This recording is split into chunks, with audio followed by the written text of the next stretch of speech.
Hello and welcome to Stress-Free Longevity. This is episode 19 and I'm interviewing Professor Bernadette Moore on non-alcoholic fatty liver disease, although it has a new name which you'll hear about shortly. This is a fantastic interview, great for everyone interested in nutrition and health. Let's just jump right in. So, Professor Bernadette Moore, welcome to Stress-Free Longevity. We usually start with introductions. If you don't mind just letting the listeners know where you are in the world and what your key interests are. Thank you, Owen. So I'm Professor Bernadette Moore, and I'm currently in my office at the University of Liverpool. My background is in nutritional sciences, specifically nutritional biochemistry. I did my PhD in the United States in Florida some years ago. And I suppose my passion is that for my whole life, what I'm most interested in is how dietary nutrients, the actual molecules in food, interact at a cellular level and predispose us to either health, longevity, or disease. And for the benefit of this talk, are there any relevant financial disclosures? No. I'm sad to say I have no financial disclosures. I am just a jobbing academic. Well, that is very helpful. Thank you very much. Okay, well, listen, we like to start with a little bit of science. So we're here primarily to talk about a condition that used to be known as non-alcoholic fatty liver disease. Before we get into the science of that, the nomenclature changed recently, isn't that right? Would you mind just letting us know what it is now known as? Thank you. So yes, so in 2023, there was the final round of a consensus process to change the name of this disease. So non-alcoholic fatty liver disease used to refer to what happened when fat accumulated in the liver and physicians had to rule out all other causes. So in recognition of the last 15 years of research, it's now apparent that this disease is really caused by metabolic dysfunction. So it's alphabet soup. It's a really long name, but it has been shifted to metabolic dysfunction-associated steatotic liver disease. And that steatotic word simply means fatty. It's the scientific terminology for fatty. So let's jump into a wee bit of the science. What exactly is this condition and how is it diagnosed? Thank you. So steatotic liver disease, and that's an overarching umbrella term at the top, refers to the accumulation of fat in the liver. And that can occur from a bunch of different conditions. There are certain drugs. Sometimes people acquire fat in the liver from pregnancy.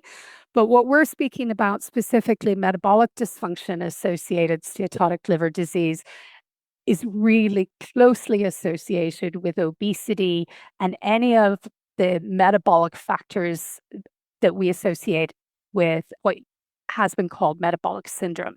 So that could be hypertension, it could be elevated lipids in your bloodstream, it could be insulin resistance or diabetes. So it's steatosis, fat in the liver, plus some aspect of metabolic dysfunction. And how common is this condition? It feels like it's on the rise. And should the average person be concerned? So, yes, the prevalence of the disease has increased dramatically. That may be because we're better at diagnosing it, but it's also because it's really closely linked with obesity. So, essentially, when you look at any country, the same percentage of people that are living with obesity, the same percentage will have steatotic liver disease. So, here in the UK, that's about 24-25%. The global average is now 30%. So that's 30% of the world's population living with steatotic liver disease. And in its simplest form, is this just an accumulation of fat in the body? Is it, as we get obese, we see the visible fat, and then we hear about this ectopic fat around the organs? Is this fatty liver just part of this syndrome, and it's an accumulation of fat throughout the body? Is that kind of basically it in its simplest form? Perhaps. I want to say yes, but I think it's important to note that in the last 15 years, we've identified genetic variants, so susceptibility alleles in our genetics that can predispose us for liver disease. So yes, it is a function of excess adiposity, but not everybody gets it. So not every person with obesity will have steatotic liver disease. Most of them, but not everybody. And it's kind of like type 2 diabetes and cardiovascular disease. If we were to look at these cardiometabolic diseases, they overlap, but not perfectly. So some people will have diabetes without obesity. It's unusual, but it happens. Some people will have cardiovascular disease without diabetes and without fatty liver, but again, it's unusual. So genetic susceptibility might determine whether you get fat in the liver and whether or not that liver disease progresses. And speaking of obesity, obviously it's on the rise. Why is that, do you think? I know that's a very complicated, multifactorial question, but could you sum up why you think it is so much on the rise? Our food environment, our physical activity environment has changed absolutely, fundamentally, dramatically, beyond all shadow in the last 45 years. So what our food environment, food availability, the prices, the marketing, the ease, all of that is so incredibly different from where we were in the 60s or maybe even in the early 70s when people became a bit more wealthy and there was more food available to buy. But for me, if I had to pick only one reason, it's the changes in our physical activity, our lifestyles. We're both sitting right now in front of our computers. We're not doing farm work. The labor for food, I could go on, but I'll leave it there. And who's at risk? Are we all at risk? Is this something that if we have too much of an energy balance or imbalance, we're all at risk of accumulating weight and then the side effects of that? I would say almost everybody. So there was some great research from Cambridge University some years ago, which tried to identify genes that are associated with thinness, and thinness not necessarily from exercise or cancer, but we all have that one friend who is super slim, super tall, comes from super slim and super tall parents, and can just about eat whatever they want. Do they still have risk, Owen? They probably do. And we can talk about risk factors later. But I would say the vast majority of us, and anybody who is still normal weight in their 50s, including myself, we have to work at it. Our food environment is now really difficult. So staying a normal weight your whole life is hard work. And then, of course, you hear about that group of people who are thin. They look thin, but they still have the cardiometabolic disease, maybe some fat accumulation around the organs. Tell me a little bit about those people and maybe what is their risk profile? How would they know if they are at risk if they don't show the obvious outward signs? People, thin steatotic liver disease does exist, and it's something we're still learning more about. In general, I would tell any thin person that they don't get off the hook in terms of needing exercise and good nutrition to prevent not just steatotic liver disease, but also cardiovascular disease. So I don't want to give the message that you can't improve your health by eating properly, even if you're thin. What we know so far is that particularly our Southeast Asian friends, so there's ethnicities where cardiometabolic disease risk starts at much lower BMIs than for Caucasians or white people, I should say. So I think there is this concept of thin on the outside and fat on the inside, and that you use the word ectopic fat, so fat that's wrapped around the organs, and that's usually associated with a lot of inactivity, so a lack of exercise. And just sticking with risk factors, do you mind expanding on the genetic risk as well? Because it seems like it often runs in families. Can you tell us a wee bit more about that? Yeah, so since I've been in the field, multiple genetic variants, so we say alleles, but we're talking about genes that you get from your mum and you get from your dad. And there are genetic risk factors for liver disease in general. Actually, what's been really interesting, Owen, is that although we identified these genetic risk factors first for steatotic liver disease, it turns out they're risk factors for liver disease progression. And what that means is that the environment is really critical. So, for instance, there's one particular gene that if you have one allele, you're more at risk for cardiovascular disease. And if you have the other, you're more at risk for liver disease. So that sounds like damned if you do, damned if you don't. However, the critical factor is whether or not there is an environmental risk factor. So that weight gain, that insulin resistance, lack of activity, these are all the risk factors that cause, I don't want to say the genes to activate, but you can think of it like that. You get these hereditary risk factors, but they're not a death sentence. They're not a guarantee that you're going to give liver disease. So it can run in families, but an important thing to remember is that families share the same environment.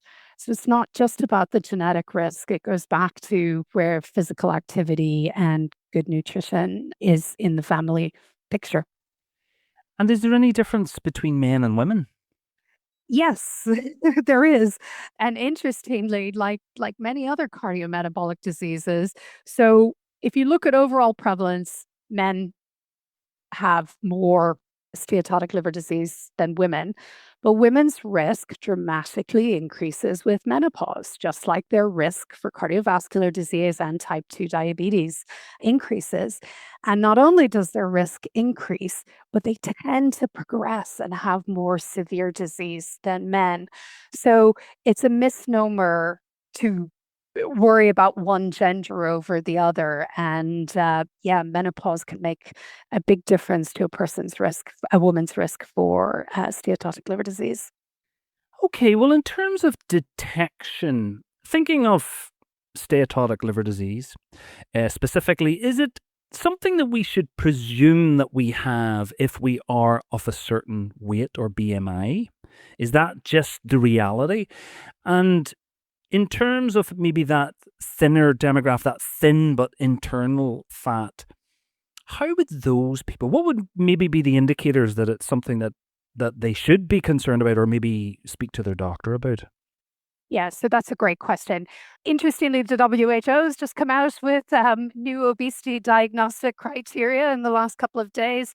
So BMI alone is not a great surrogate of adiposity. It works okay, but not for athletes.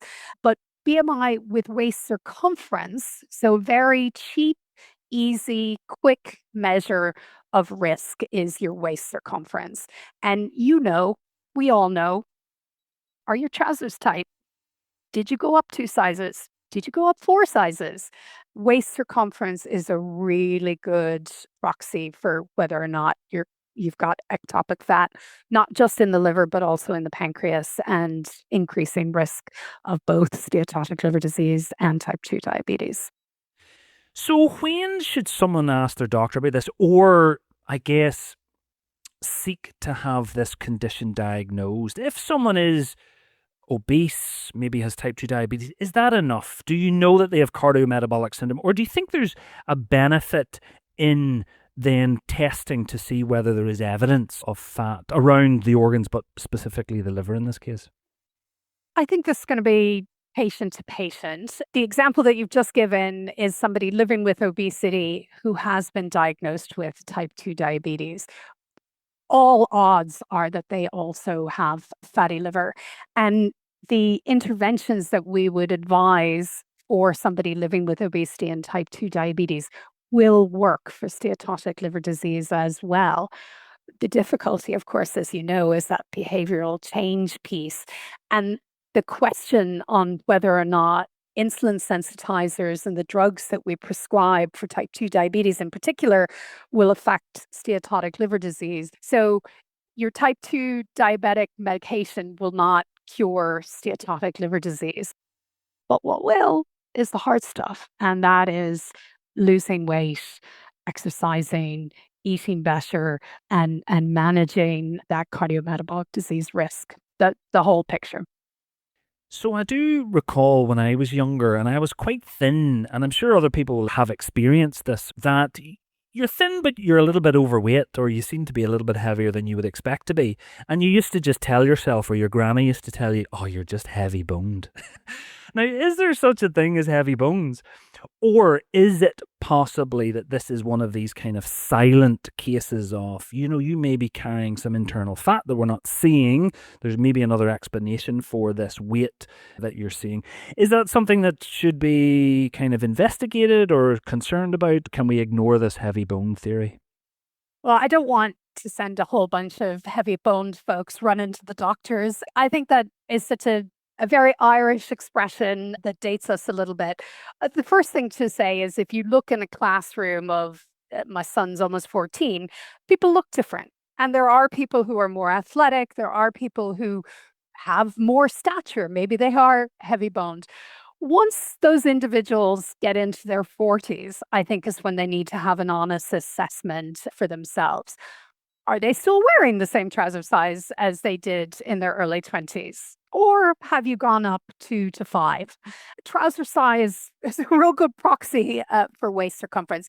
So I believe that people can be healthy in a variety of different phenotypes. But I do think we all need to be a little bit honest with ourselves about that creeping weight gain that comes after we leave university, become more sedentary. Maybe we fall in love, we start cooking dinner for our family, we start enjoying food more. We all need to be more moderate as we age, I think. I'd love to understand why this condition matters. So what actually is happening if this condition goes untreated? Great question. So the audience may know that the liver is where all dietary nutrients end up. So we eat food, fats circulate around the lymph, proteins and carbohydrates go straight to the liver. Everything gets metabolized. All drugs, all xenobiotics, foreign substances, everything goes to the liver first. And the liver's job is nutrient metabolism. That is what it is meant to do. It is meant to break down these nutrients and then build them back up into essential molecules that we need and ship them out to the body. So essentially, how steatosis occurs is when that system gets overloaded. So you just have an unending supply of nutrients for metabolism, and that puts stress on the liver. So normal metabolic processes that generate reactive oxygen species, that all happens normally. And in fact, what we're meant to do is deal with breakfast, lunch, dinner, right? The liver is meant to keep our blood glucose levels normal throughout the day, whether or not we've just had a meal or we need to have one. So when you've got too much, the metabolism, the flux through the liver is pushed.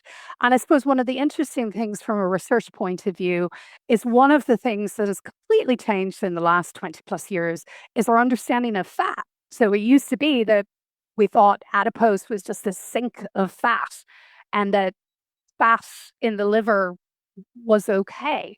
But the actual components of that fat are signaling molecules in and of their own right.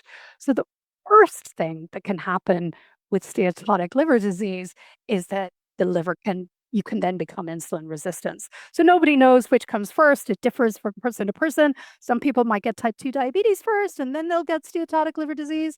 But for a lot of people, getting steatosis in your liver then increases your susceptibility of developing insulin resistance. And that's because of these lipid molecules themselves are in fact signaling molecules. So this diagnosis of steatotic liver disease, how concerned should a doctor be and a patient be? And if you don't mind, I was going to ask you how you would describe the diagnosis to someone. Presuming a friend or someone that has just been given this condition, they're not really sure what it means. How would you deliver the message to them? What does it mean for their health trajectory? And how would you deliver it in a way that motivates action? Such a great question. I think one of the challenges that we have in the field is that going back 20 years ago, people did think that, and it used to be called simple steatosis, and that it was benign. It wasn't something to worry about. But we now know that's not true. So you can't get steatohepatitis. That's the more severe inflammatory disease. And then comes fibrosis, and then comes liver cirrhosis. You can't get to any of those steps without first having steatosis. So GPs, people giving the message of a steatotic liver disease diagnosis, need to convey that this is a disease. The word disease is in the name for a reason. And left unchecked, well, yes, there is increased risk for more advanced liver disease. And in fact, in the United States, steatotic liver disease is now about to become the number one reason for liver transplantation. So it can be very severe. But perhaps in terms of numbers, more impactfully than that, is fat in the liver dramatically increases our risk for cardiovascular disease and cardiovascular events. So it's associated with reduced overall mortality, so fewer years of your life, associated with heart attacks and stroke and type 2 diabetes. So the health trajectory for somebody who ignores steatotic liver disease is not good. And I think we need to find a way to deliver that in a way that empowers people to take action. Not so scary that it's a death sentence, but that we can change it. It's reversible. And the earlier it's caught, the better it can be reversed. And that people should take action and take action before you need to be prescribed drugs for life. Which leads us nicely into taking action, if that's okay. So, if someone discovers they have this liver condition, what should the first steps be? And what is the overall aim? Is it weight loss by any means, or how would you describe the kind of general approach to treating this condition? Yes, so weight loss is definitely the front line, the first thing that's recommended by clinicians. And some research has kind of defined percentages of body weight that should be lost to make clinical differences. And one of the big messages that I would give your audience is this is a much smaller percentage than becoming slim and fabulous. The message is not weight loss to get back into your skinny jeans, but for somebody who has steatosis, maybe 3 to 5% body weight loss. It will depend on the person's starting point.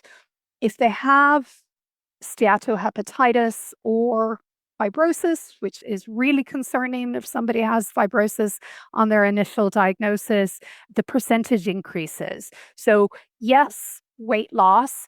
I'm a nutritional scientist, so I'm not going to say by any means possible, but we can talk about that maybe with your next question.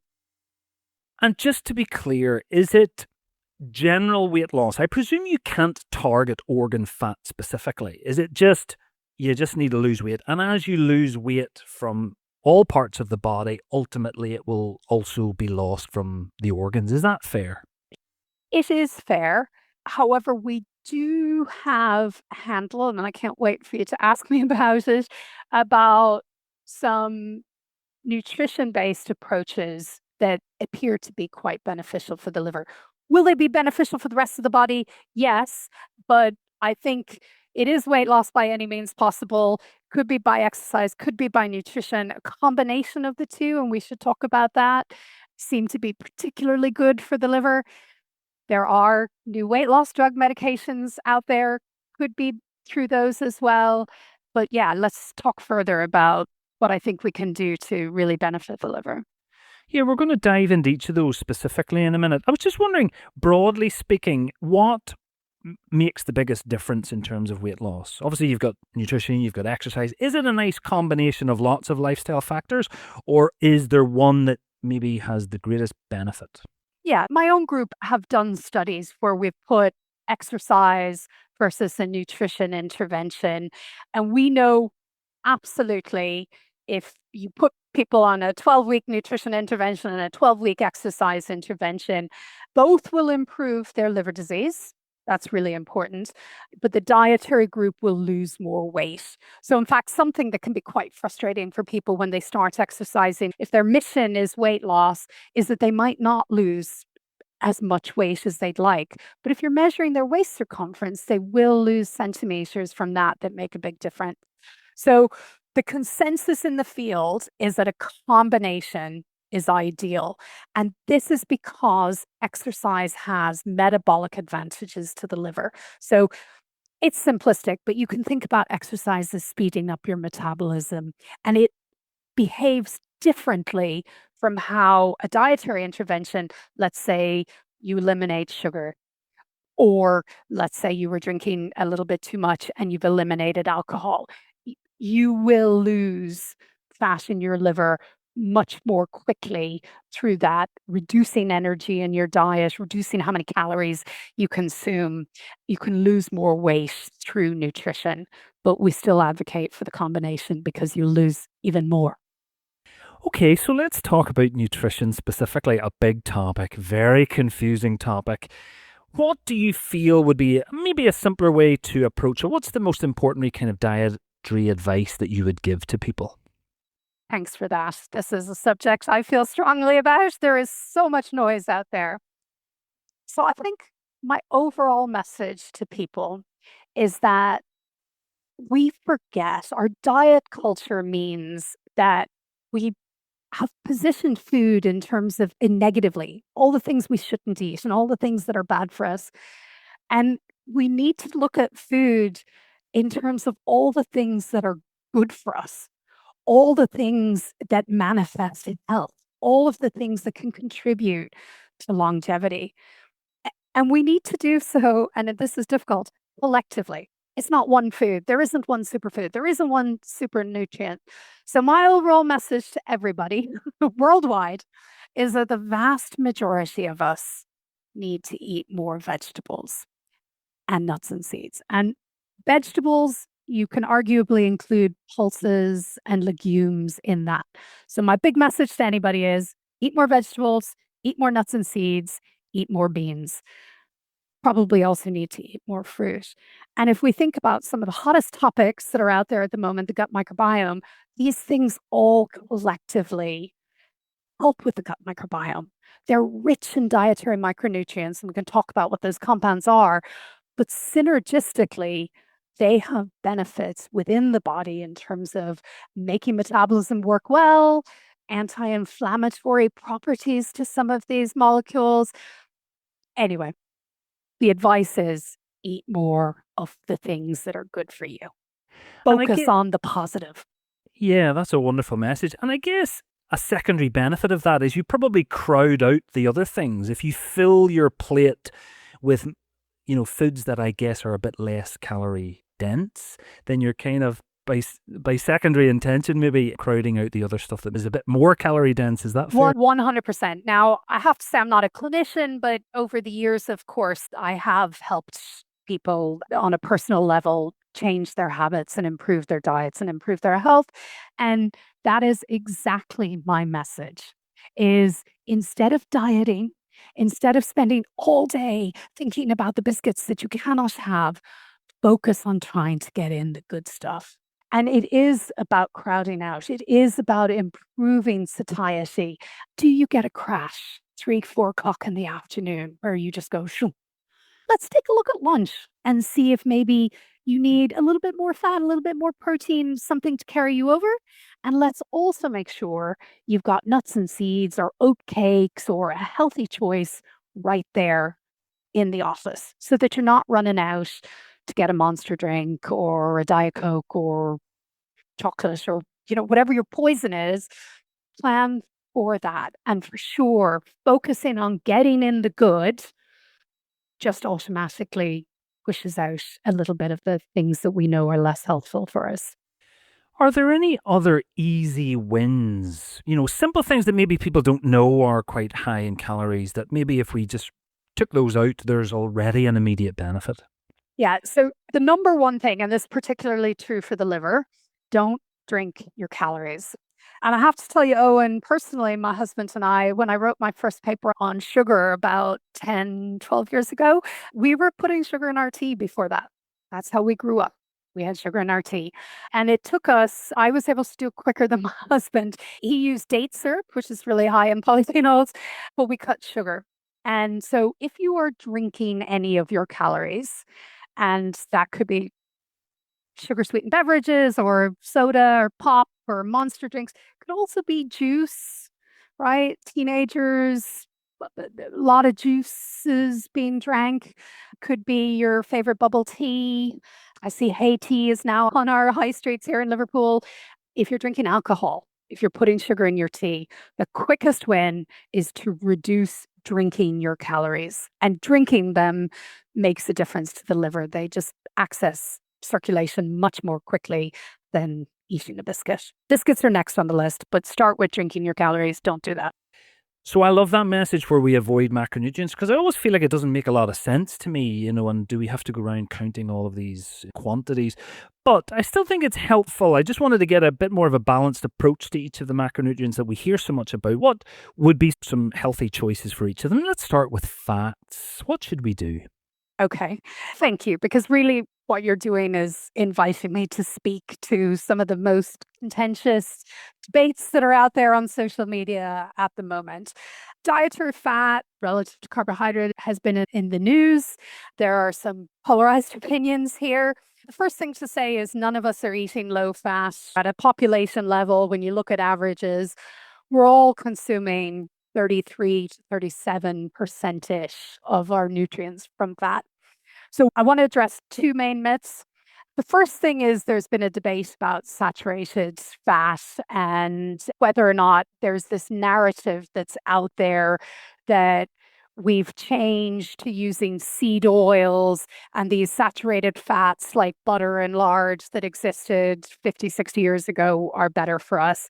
So the first thing to say is that is not true. So vast majority of us in the UK, the US, all consume more saturated fat than we should. Saturated fat is very bad for the liver and it is very bad for the heart. And those data have been reviewed independently by multiple bodies throughout the world. And the consensus is clear. And switching saturated fat for polyunsaturated fats improves blood lipid profiles, it will improve your liver fat, and it will improve your risk for heart disease. So the other debate that's out there is about seed oils, and that these seed oils are bad for us, they're ultra processed, and that we shouldn't be consuming them. So if you can afford it, and in this country, olive oil is becoming more and more and more and more expensive, olive oil for sure has a fatty acid profile and polyphenols that we know is good for us. And in fact, anti-inflammatory. So fats that are high in monounsaturated fats have anti-inflammatory properties. But you can buy, particularly in the UK, cold pressed rapeseed oil grown in the UK. And the fat profile of that is almost identical to olive oil. Different taste. So if you like olive oil on your salad, switching to rapeseed is a bit of a stretch, but at the moment it's much more cost effective. The issue is not the seed oils or the manufacturing of them. The issue is the foods that they are in and the fact that when we fry food, we reuse oil. So if you're eating fried food, that's a really good place to reduce high calorie food that is not good for us and food that in the cooking process can accumulate molecules that we know are not good for us, that are inflammatory. So that's a quick win. If you like a fry up 3 times a week, I would be trying to move you to once every 2 weeks initially, and then maybe once a month. It's moderation. If you eat a lot of takeaways, a lot of curries, a lot of chips, this is a clear place that I would be trying to shift behavior and to think that there are more healthful things. So if there's anybody out there that thinks saturated fat has become good for us, I want to say no, it has not. And I want to say that the seed oil business is a bit more complicated and nuanced. Quantity and how it's being used. But rapeseed oil, not bad for you. Switching to cooking with canola from lard will improve your heart and your liver health. Next big topic, sugars. Any kind of practical, pragmatic kind of viewpoints? Yeah. So we know beyond a shadow of a doubt that in free living humans, if you increase the amount of sugar in your diet, you will put on weight. And if you decrease the amount of sugar in your diet, you will lose weight. So are sugars a poison or a toxin? I really don't like these words, but you're not getting any vitamins or minerals or polyphenols or micronutrients or anything like that in sugar. What you're getting is energy. So if you are a very healthy, active human who's brushing their teeth and doesn't have a weight problem, sugary food is probably not going to kill you. But if you are somebody who is living with either steatotic liver disease, insulin resistance, or type 2 diabetes, or just extra weight that you'd like to shift, cut the sugar. You don't need it. And you can do it slowly, and you would be amazed at how much sugar you can cut from recipes for children and have them still think they're delicious. And it's about gradually titrating down if you are a high sugar consumer. And you know if you are. Do you have biscuits with your tea most days? That's something that can easily be reduced, replaced with a piece of fruit, an oat cake, something that is a bit more healthful that will sustain you a little bit longer. So if sweet is your go-to, there are tricks that we can help you shift just a little bit. The next big topic seems to be the big current one is protein. Any kind of broad kind of considerations there? The protein debate is really loud at the moment, and I don't want to wade in too much because there are other experts.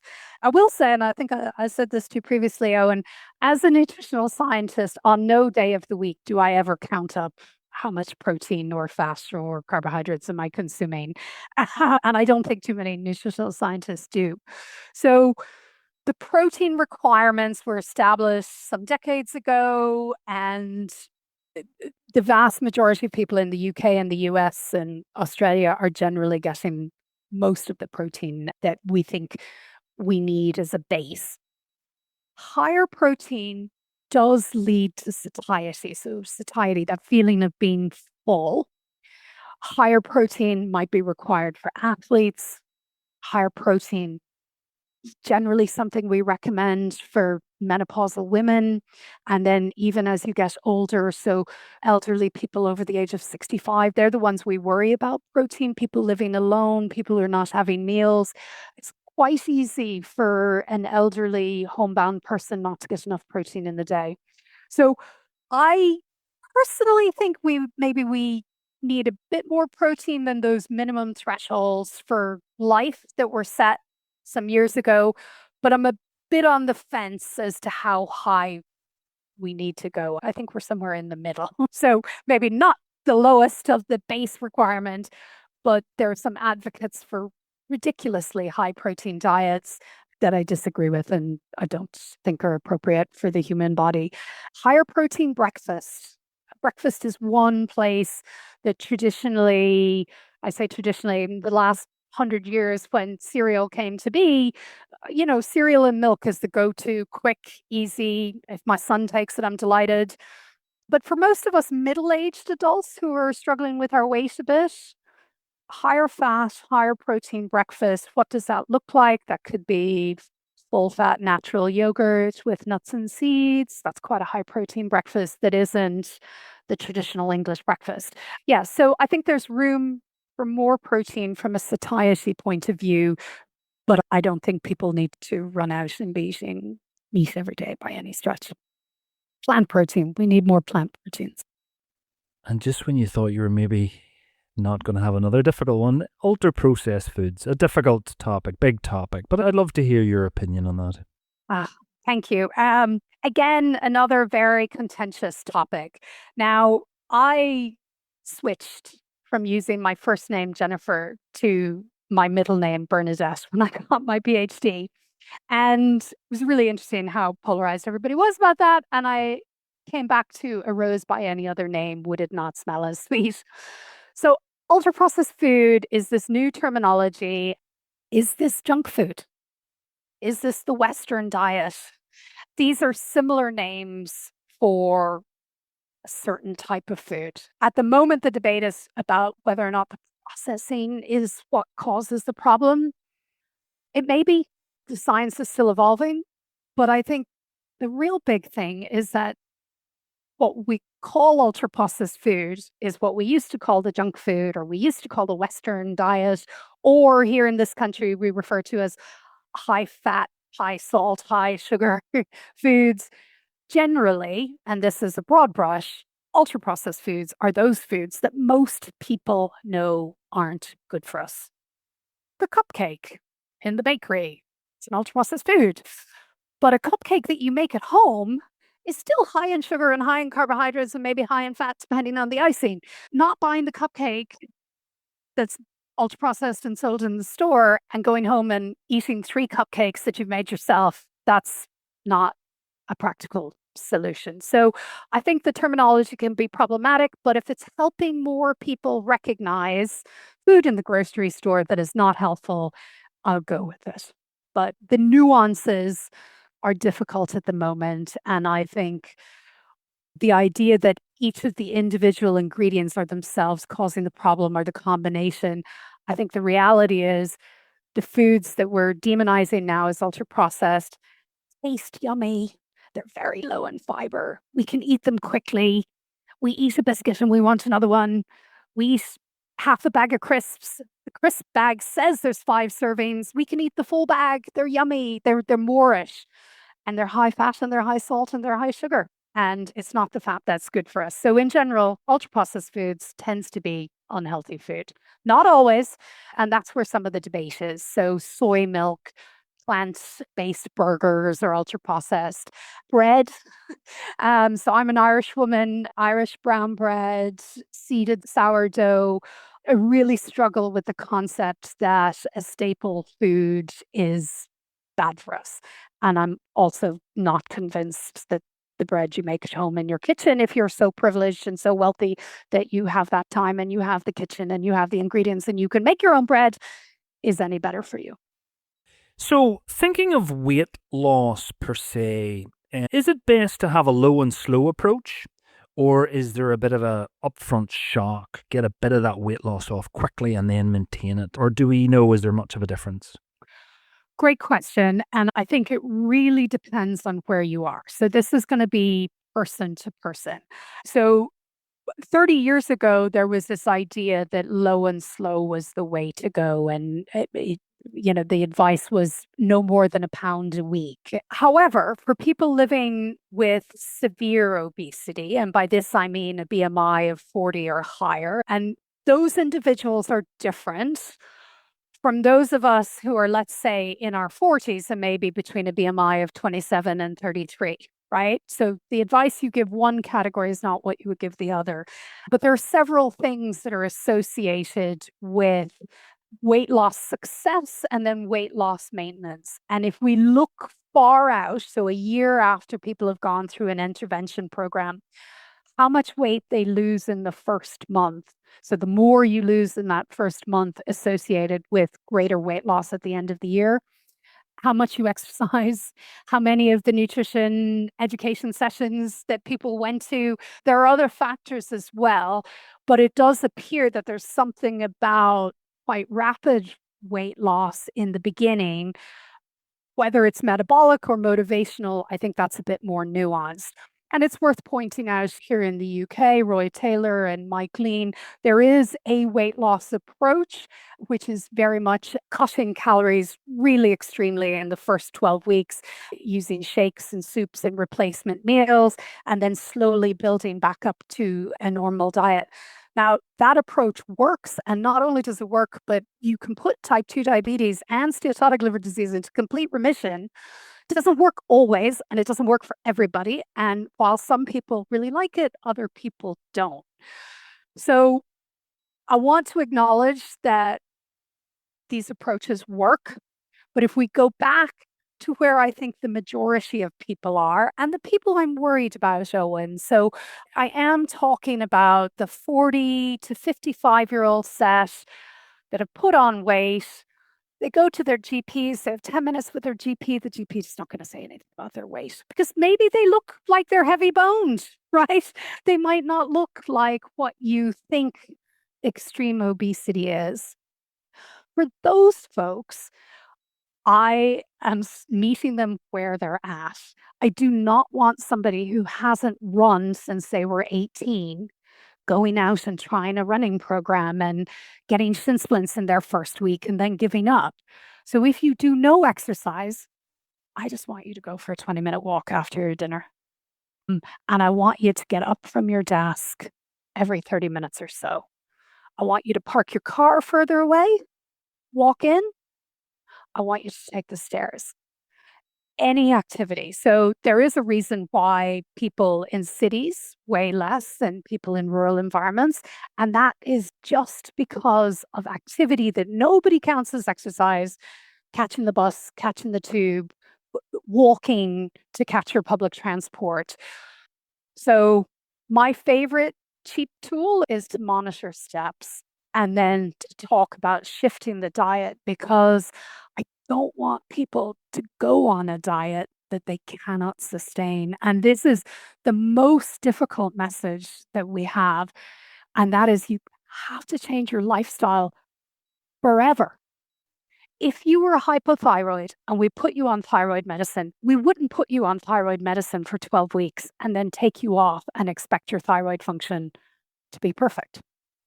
If you're living with overweight or obesity, you have to change your lifestyle forever. So going on a diet that's not sustainable is almost worse, because then people develop cravings. It's what we talked about, right? Fill the positive, push out the negative. But these messages must be framed positively, not you should not do this, you should not do that, you should not do the other thing, because that's only going to fuel cravings and then shame when it doesn't work out. So it's just not a good thing. You touched on something there that I just wanted to expand on, and that was the timing of food. You mentioned exercising after food. Is there a better time of day to have your heavier meals?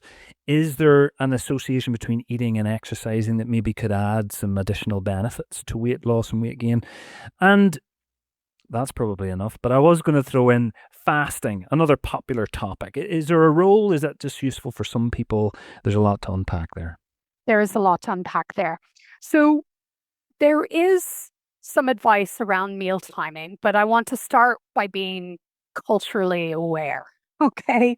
So there are cultures that eat very late at night. So again, meet people where they're at. For most of us in the UK who eat breakfast, lunch, and dinner at typical times, I would encourage people to eat their meal earlier in the evening and to try to get that walk. And for anybody who is using a continuous glucose monitor, you can see in real time the difference that a 20-minute walk will make to your glycemic response from food. And you mentioned fasting at the end. So the first thing is, and we can cover this again later, but lots of diets work. Most diets work for 10, 12 weeks. What makes a difference as to whether or not somebody has maintained their weight loss at the 1 year mark. So lots of studies are done to 6 months, and you can pit things against each other at the 6-month mark and you'll see a difference. And then you look at a year and most people have gained back some of the weight. When we look at the folks that have maintained the weight, it's really about embedding in this lifestyle piece. So some people can do intermittent fasting and they find the bee's knees.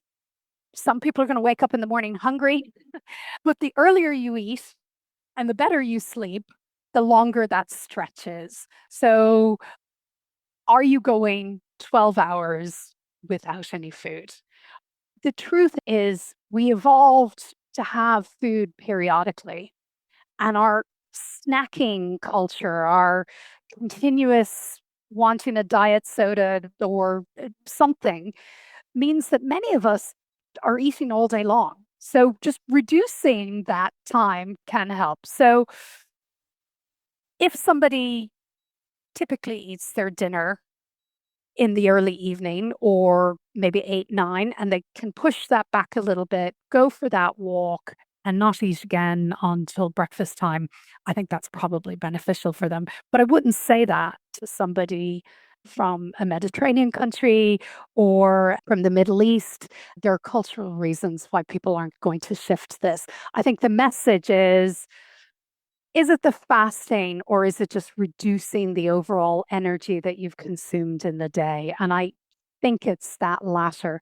And then if you are waking up early in the morning, really starving, I talk to people about what that meal might have looked like. So personally, big bowl of pasta without a meat sauce, pesto or something. I wake up the next morning and I'm hungry. I know I've had high carbohydrate meal for dinner. So we can shift the food a bit so people aren't waking up hungry. But I'm nervous about making an absolute statement without acknowledging people's cultural preferences. What are the best ways to measure impact? Should we buy a set of scales? And now scales are getting so modern, they're now estimating your fat percentage. Are these accurate? If someone was wanting to lose some weight, what do you think is the best way to measure that? And should we just set a target and aim to achieve that target? Or what do you think is a sensible approach for people?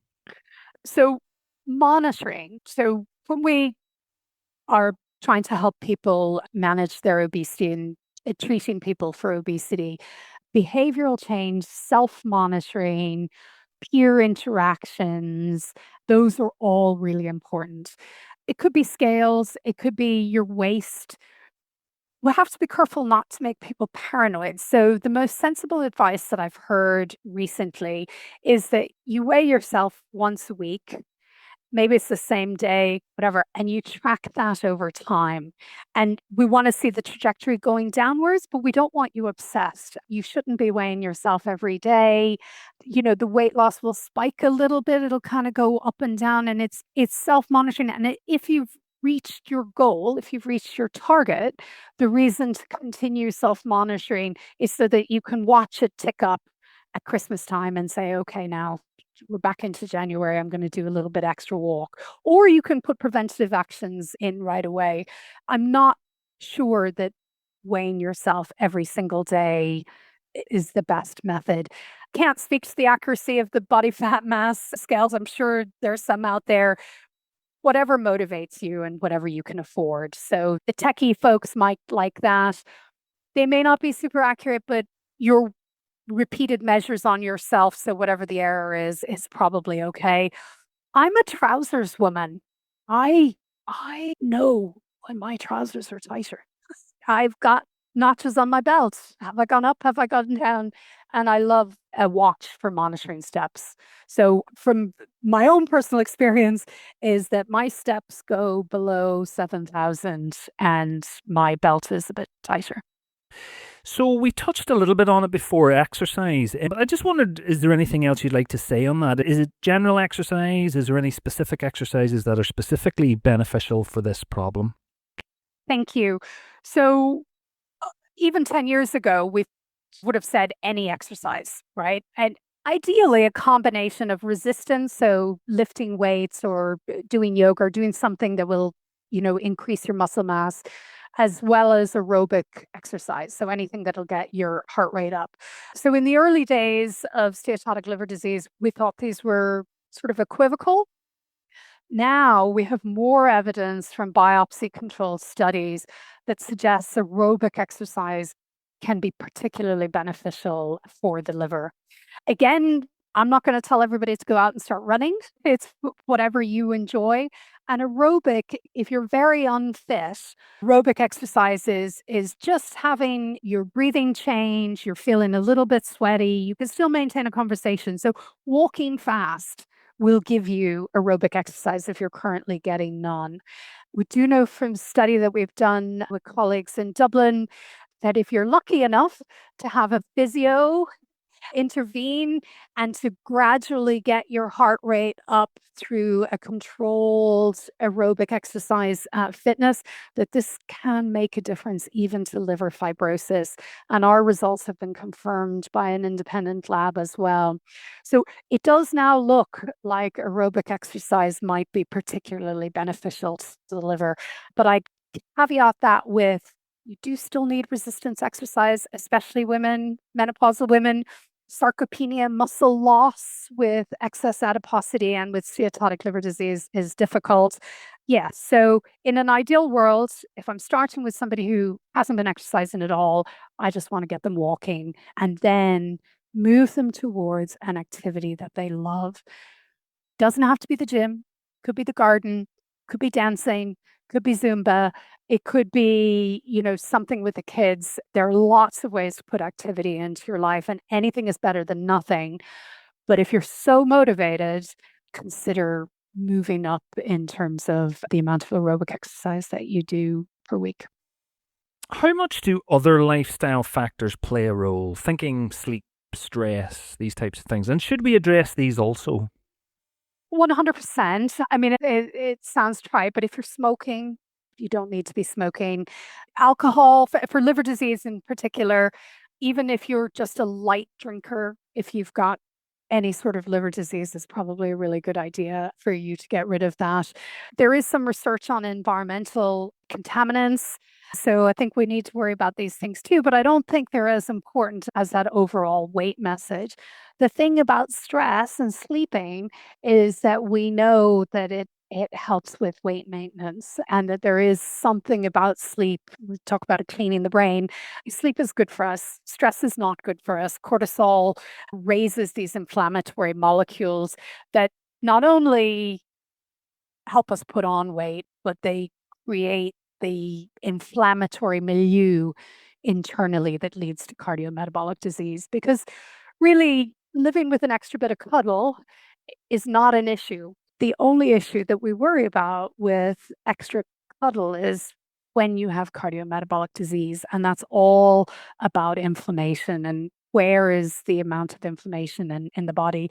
And that's difficult to measure, but there are things that we know that are beneficial. Good food, good exercise, good sleep. And yeah, if you're living with a really stressful job, trying to reduce that stress somehow, whether that's going for a walk or yoga, sounds a bit trite, but your health is on the line. I don't think we realize how much high powered jobs can be quite detrimental to cardiometabolic disease risk.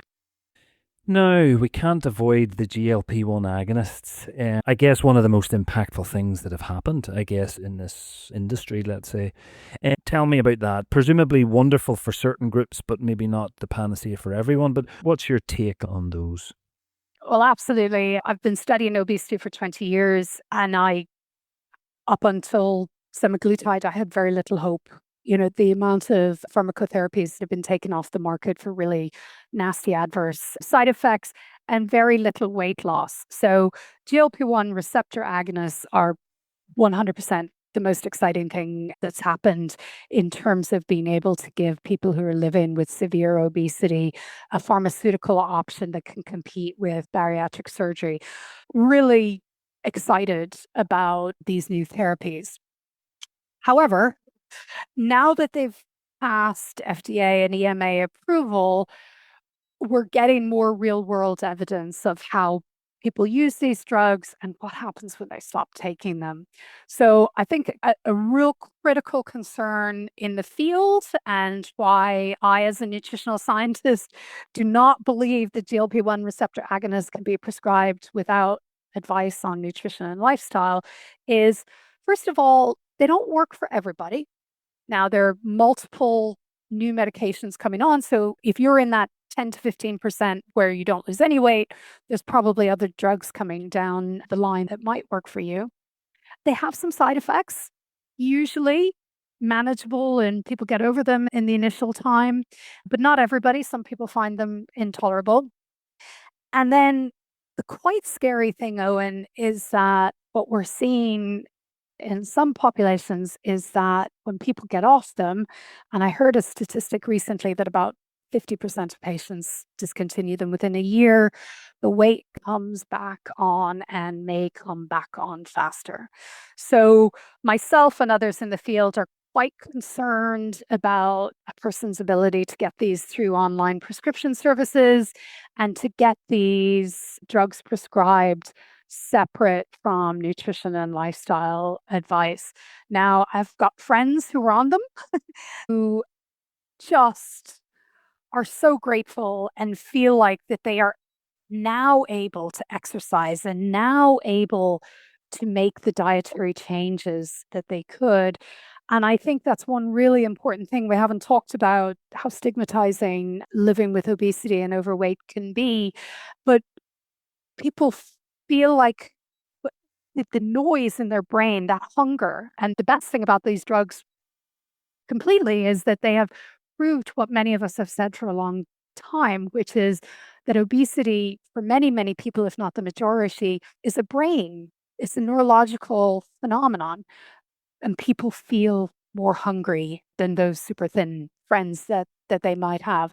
So turning that down, that noise allows people to change their diets and change their exercise. But I worry that's not everybody, that's not how people are using them. And a real question is whether or not people can titrate down to a manageable, maybe a smaller dose than they use in the beginning, and maintain their desired weight loss through healthful habits. And I suspect that's not going to be everybody. Any particular considerations for women's health and particular stages in life? Menopause is maybe a time of weight change, and anything you particularly want to say about that? We talked about the fact that if we look at the gender divide in steatotic liver disease, that while more men in general have the disease, women's risk dramatically increases with menopause. And this is true for women's risk for cardiometabolic disease in general, although we used to just talk about cardiovascular disease. And I have to tell you, Owen, for 15 years, I have taught hundreds, thousands of nutrition students and medical students that women's cardiovascular disease risk increases over the age of 50. And that's because for at least 50% of women, there are fundamental changes in the metabolism. So it turns out that estrogen does a whole lot, including is protective for our heart health and our liver health and cardiometabolic disease. So menopause is again a topic that as women my age and Davina McCall and others have come to light, we're now beginning to talk about in a way that we didn't. I think 20 years ago, menopause was just meant to be this transition and we accepted our fate. It does appear from all of the data that I've looked at myself that hormone replacement therapy, it is the first line therapy prescribed here in the UK by our recommending body NICE, will make a huge difference. The problem that we have at the moment in the UK is that the focus is primarily on, do you have night sweats, these sorts of symptoms. And I don't think that we're paying enough attention to weight gain. So 50% of women will put on 20 pounds, a stone and a half here in the UK, 10 kilos if you're of that predisposition. That's a lot of weight. And a lot of women are diagnosed with insulin resistance in their 50s. And so I think if a woman was a normal weight before she went into perimenopause and out of the blue for the first time in her life, she hasn't changed her diet, she hasn't changed exercise, and all of a sudden she's discovered she's 2 or 3 dress sizes larger, I think that person needs to have a conversation with their healthcare professional and consider whether or not HRT is an option. Because if you're already exercising and you're already eating well, how much more are you going to do? So there are women who go into perimenopause already living with overweight, and that might be a different story. But to any woman who has put on a significant amount of weight, somewhere between the ages of 45 and 52, I think you should have a conversation with your healthcare professional because your risk for liver disease, for heart disease, and for a whole host of other unpleasant things like UTIs and bone breaks has just dramatically gone up. Now, you are competing against social media, which I'm sure must be so challenging for scientists. It's a very crowded, noisy place. Are there any misconceptions or any popular health trends or anything else that you're seeing at the moment that you would want to maybe address or challenge? Anything that we should be cautious about when it comes to the messaging on social media? Yeah, it is a place of extremes. And thank you for having me on this podcast. Oh, this is the first that I've chosen, and I did choose it because of your desire for nuance. I think there's a lot of trends out there, so I can't cover them all. I struggle with the keto carnivore sphere of social network. I struggle, on the other hand, with what I refer to as the longevity bros. There's a lot of supplements being sold for which we do not have the standard of evidence that we expect from our pharmaceuticals. So buyer beware.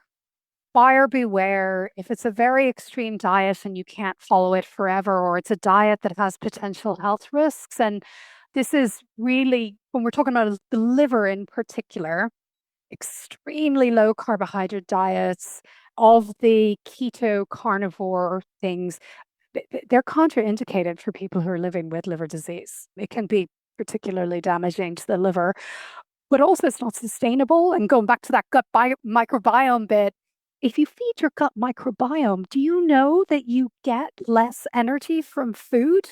Your gut microbiome harvests energy. So you're eating the same amount of calories, but you're not bringing them all the way in. So we want to feed that microbiome.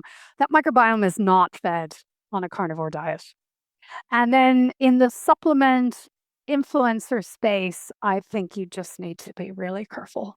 And if all of a sudden you've gone from spending no money on supplements to hundreds and hundreds of pounds a month, I think you really need to ask yourself. There's really interesting ingredients out there. And one of my frustrations, right? So I'm not completely anti supplements. We don't hold them to the standard that we do for pharmaceutical science. So my challenge to all nutraceutical companies is come do your trials here at Liverpool, prove that these compounds are good for us, prove that they can have a medical benefit. And I think some of them are out there. I suspect they work synergistically, but don't take a turmeric supplement. Cook with turmeric. Don't take a curcumin supplement. Cook with it. There's seeds of truth everywhere, right? And it's like that seed oil thing, right? Yes, eating too much fat is bad for you. Eating too many biscuits, cakes, chips, sausages, things that are cooked with seed oils is not good for you. But having a little bit of rapeseed oil drizzled over your vegetables at home is seed oil is not poison. So supplements are the same thing. There are nutrient deficiencies out there. There are population specific considerations. Probably don't have time to go into them, but most of the very careful academic scientists I know do not have enough time and can't compete with the social media. We don't have the training. We don't like polarized discussions, and we're busy doing research and writing papers and teaching university students. So we don't have the time and we don't have any of the finances. So everybody who's selling their own brand of supplements, they're getting a kickback from that. And academic scientists, there are no kickbacks. I'm doing this podcast. This is 2 hours of my day. I'll replace it another end.